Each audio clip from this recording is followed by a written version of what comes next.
Alright, let's get into it. So, for ages it felt like Washington DC and TikTok were in this awkward dance like two people who really don't want to be at the same wedding.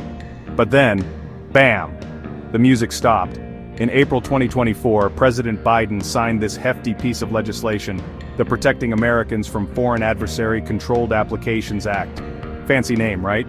Basically, it told TikTok's Chinese parent company, ByteDance, you've got until January 19th, 2025 to sell TikTok's US operations to someone we approve of, or it's sayonara, baby. No more dilly-dallying, no more vague threats.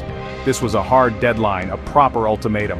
Now you might be thinking, haven't we heard this song before? And you'd be right. The Trump administration tried to pull a similar move back in 2020, but that attempt, it got tangled up in the courts and pretty much fizzled out. This time, however, things felt different. The bill had bipartisan support. Yes, Republicans and Democrats actually agreed on something. Shocking, I know. This wasn't just one administration's pet project. It was a more unified, determined front from the US government, signaling that they were deadly serious about seeing this through, come what may. TikTok, understandably, wasn't just going to pack its digital bags and leave. They threw the legal kitchen sink at it. They filed lawsuits in May 2024, crying First Amendment violation and arguing they were being unfairly singled out. Imagine the legal bills, man. Their lawyers must have been swimming in retainers. But the courts, one by one, weren't really buying it. A federal appeals court in December 2024 basically said, nice try, but Congress is allowed to do this, pointing to concerns about China's potential for sneaky manipulation rather than trying to censor your dance videos. And then came the big one, January 2025. The US Supreme Court, the final boss of legal battles, heard the arguments. On January 17th, just 2 days before the deadline, they delivered the verdict. The law stands. Unanimous. Ouch. That pretty much sealed the deal. The highest court in the land had spoken, affirming that national security concerns in this case trumped TikTok's arguments. So, as we stand here in May 2025, that January 19th deadline is well in the rearview mirror. The clock has well and truly run out on TikTok's US chapter as we knew it. So, what's got Uncle Sam's knickers in such a twist about an app filled with dancing teens, cooking hacks, and people dramatically pointing at text bubbles? Well, it all boils down to two words: national security. It's the US government's favorite phrase right after freedom. Lawmakers were, and still are, deeply worried about the sheer volume of data TikTok hoovers up. We're talking your location, your browsing habits, what you type, maybe even the rhythm of your keystrokes. Think of it as your digital fingerprint. And they're worried China's got the ink pad. The big fear isn't necessarily that some random official in Beijing is watching your terrible attempts at the latest dance challenge. It's about ByteDance, TikTok's parent company, being based in China. Under Chinese national intelligence laws, the government there can compel companies to hand over data. So, the concern is that all this lovely, juicy American user data could, theoretically, end up in the hands of the Chinese Communist Party. It's like your nosy neighbor having a key to your house, but your neighbor is a global superpower. What could they do with it? Well, the nightmare scenarios painted in Washington, D.C. range from good old-fashioned espionage identifying intelligence targets or tracking government employees, to more subtle, insidious stuff. Think propaganda campaigns tailored to US audiences or influence operations designed to meddle with American public opinion or even elections. The algorithm, that magical code that decides what you see, could potentially be tweaked by ByteDance to push certain narratives, effectively turning a fun app into a sophisticated influence tool. It's a bit like Inception, but instead of dreams, they're planting ideas. This isn't just a new fear, mind you. These concerns have been bubbling for years, a persistent drumbeat in the background of US-China relations. Every new TikTok feature that collected more data, every report about ByteDance's internal workings, just added more fuel to the fire. Lawmakers felt that the potential risks, even if not fully realized yet, were simply too great to ignore. They decided it was better to act decisively now, rather than wait for a digital Pearl Harbor, as some of the more dramatic voices in Congress might put it. Now, TikTok didn't just sit there and take these accusations lying down. They mounted a massive defense, essentially saying, hold up, we're not the bad guys here.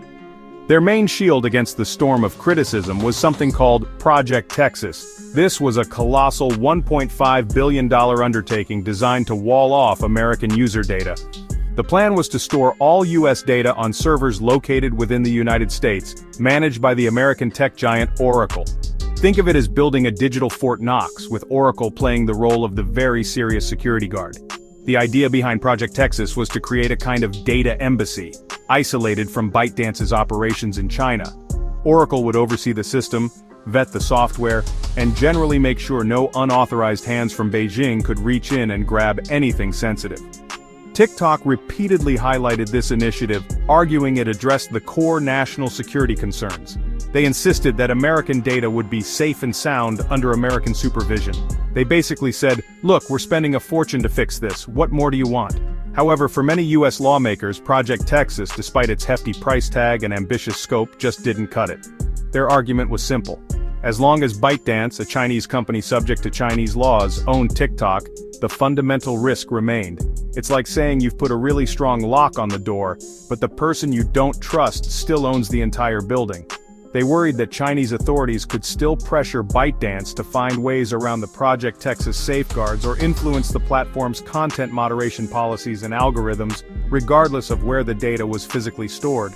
Beyond the technical arguments, TikTok also framed the divest or ban law as an attack on free speech and an unfair targeting of their platform. They argued that millions of Americans use TikTok for expression, for community, and for their livelihoods. Banning it, they contended, would silence those voices and set a dangerous precedent for restricting other digital platforms. The American Civil Liberties Union, ACLU, even chimed in, echoing concerns about the potential chilling effect on online expression and the open internet.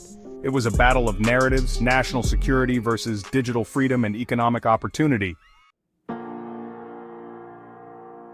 So, here we are, May 2025. The January 19th deadline for ByteDance to sell TikTok's US arm has come and gone. ByteDance, true to its earlier statements, didn't find a US buyer, or perhaps, more accurately, refused to sell under duress, calling the law an effective ban based on flawed premises, and TikTok, as it warned, began the process of shutting down its US operations. The app that once dominated phone screens and cultural conversations for over 170 million Americans is now likely a ghost in the machine, removed from app stores, its access blocked by internet service providers. The enforcement of this whole shebang now falls to the new Trump administration, which took office just a day after the divestiture deadline.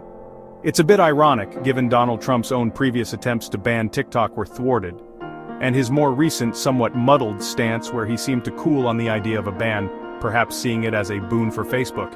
He even asked the Supreme Court to delay the ban back in December 2024. Now his administration has to manage the fallout and ensure the ban is effectively implemented, a technically complex and legally fraught task.